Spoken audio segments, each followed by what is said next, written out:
All our campgrounds, our group areas, our equestrian center, none of that was burned. The only thing that burns were basically our trails. And so out of the 8 trails that we have, about half of them burned. So the Birding Trail burned, Romero Canyon burned, the Canyon Loop Trail burned, Alamo Canyon area and the Sutherland, those areas all have burned. I've been impressed at how well it's come back, regardless of how little rain that we've received. Some of those mesquites already are shooting out green stalks, cat claws coming back. To me, the most interesting thing, and I'm not an expert on saguaros, are the saguaros. There are saguaros that after the fire, when I came and looked, I was like, they're not going to make it. Well, sure enough, and you can see some of these where you can see where they're burned, but look on top.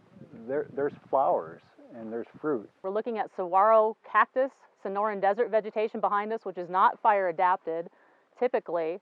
So we don't conduct, the Forest Service does not conduct prescribed burning or anything for the benefit of this type of ecosystem. But farther up on the mountain, you transition into more of a shrub zone.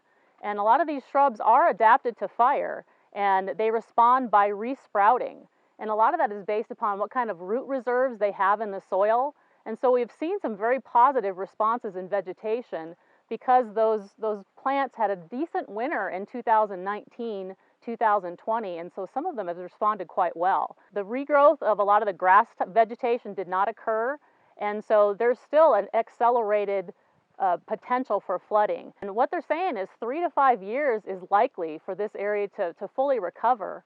Maybe not fully, you won't get the big trees, of course, but to get enough vegetation to really mitigate those runoff events. As anybody who's been in Tucson for any period of time knows that we had some struggles early on with predation and the reintroduction of the bighorn sheep. And part of that was due to the amount of cover that was in the bighorn sheep recovery area. That's, again, one of those short-term benefits that we got from the fire is some of that cover's been knocked down.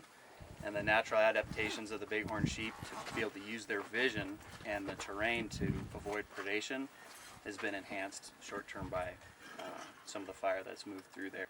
But in addition to knocking down some of that brushy vegetation that is, maybe promoting some predation, we're going to see a lot of nutrition come back, and that's going to help with recruitment for juveniles and just overall health of the population long term.